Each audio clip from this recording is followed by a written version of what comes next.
What if your bloating is not about what you eat, but how your body is digesting it? You finish a normal meal, and 30 minutes later your stomach feels tight, your pants feel snug. There is pressure, maybe gas, and you feel heavy when you should feel satisfied. Most people blame the food. They think it was the bread, the dairy, or something they are sensitive to, so they start cutting things out. They buy digestive enzymes. They drink apple cider vinegar. They avoid entire food groups. But the bloating comes back. Different meal, same problem. Here is what almost no one realizes. For most people, bloating is not a food problem. It is a digestion problem, and the fix has nothing to do with what is on your plate. It has everything to do with how you are eating it. Your body is not rejecting the food. It is drowning in the way you are delivering it. But before you can fix it, you have to understand what is actually happening inside your gut. Bloating is trapped air and gas, and it comes from three main sources. The first source is swallowed air. Every time you eat or drink, you swallow a little air.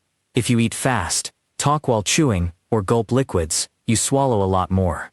That air has to go somewhere. Some comes back up as burps. The rest travels down into your intestines, where it builds pressure. The second source is bacteria. Your gut is full of bacteria that help break down food.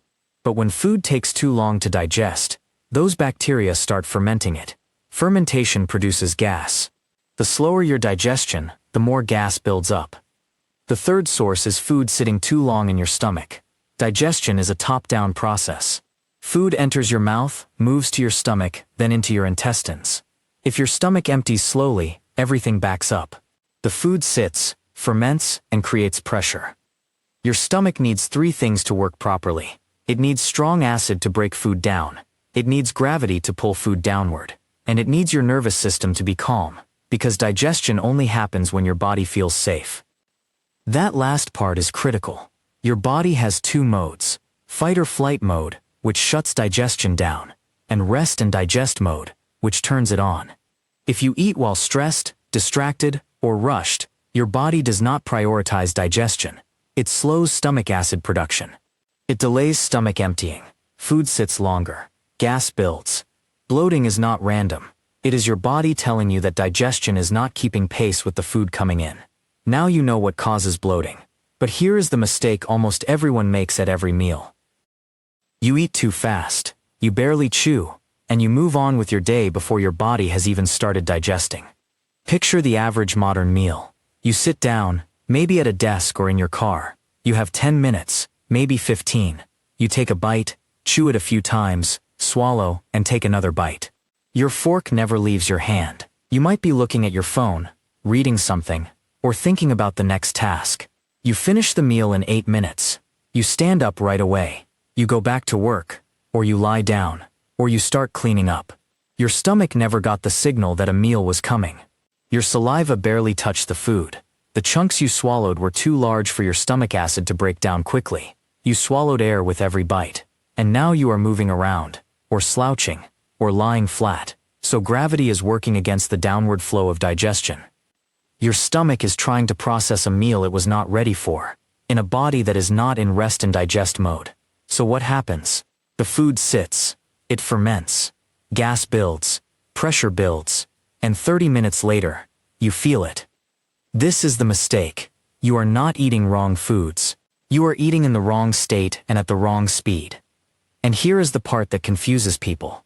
They cut out gluten, and sometimes the bloating improves. They cut out dairy, and it helps a little. So they think the food was the problem. But what really happened is they slowed down. They started paying attention. They became more careful. The act of eliminating a food forced them to eat more mindfully, and that is what reduced the bloating. The food was never the villain, the rhythm was. The fix is not a supplement. It is not a diet. It is a habit, and it takes almost no extra time. Here is the rule. Chew twice as long. Sit twice as still. Eat half as fast. Let me break that into 4 steps you can use tonight. Step 1. Chew each bite until it is almost liquid before you swallow. Most people chew 5 or 6 times and swallow. You should chew 15 to 20 times. It sounds like a lot, but your stomach does not have teeth. The more you chew, the less work your stomach has to do. Chewing also triggers saliva, which contains enzymes that start breaking down carbohydrates before the food even reaches your stomach. More chewing equals faster digestion and less fermentation. Step 2. Put your fork down between bites. This one simple action forces you to slow down. It gives your brain time to register what you are eating.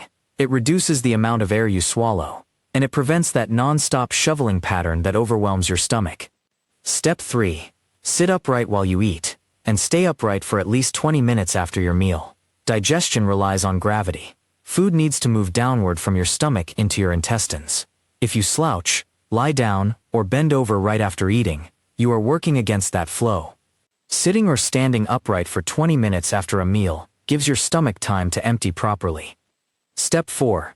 Before you take your first bite, take 3 slow, deep breaths. Breathe in through your nose for 4 seconds. Breathe out through your mouth for 6 seconds. Do that 3 times. This activates your vagus nerve, which controls rest and digest mode.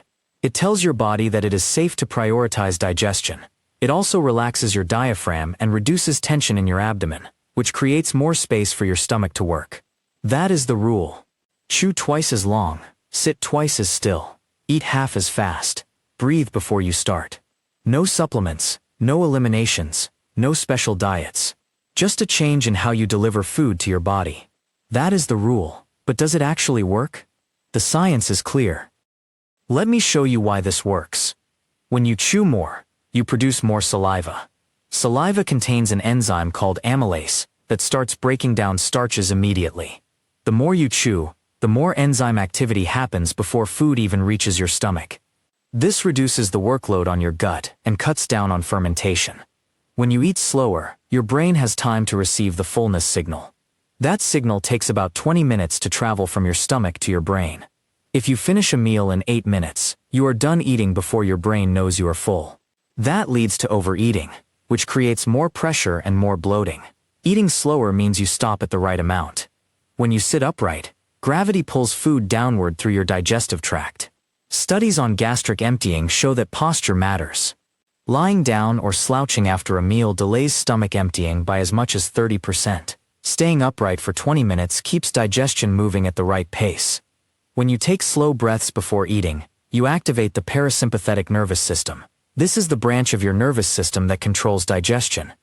Deep breathing stimulates the vagus nerve, which increases stomach acid production, improves gut motility, and relaxes the muscles in your digestive tract. You literally turn digestion on with your breath. This is not alternative medicine. This is how your body is designed to work. Digestion is a mechanical and chemical process that depends on the right conditions. Speed, posture, and nervous system state are not minor details. They are the foundation. Most people who think they have food intolerances do not. They have a rhythm problem, and rhythm can be changed. You do not need to avoid bread. You do not need to cut out dairy.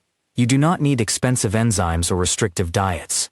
You need to slow down, chew fully, sit upright, and give your body the 20 minutes it needs to do what it already knows how to do. Bloating is not a life sentence. It is a signal, and now you know how to answer it. If this helped you see bloating in a new way, subscribe for more simple health truths. Thank you for watching.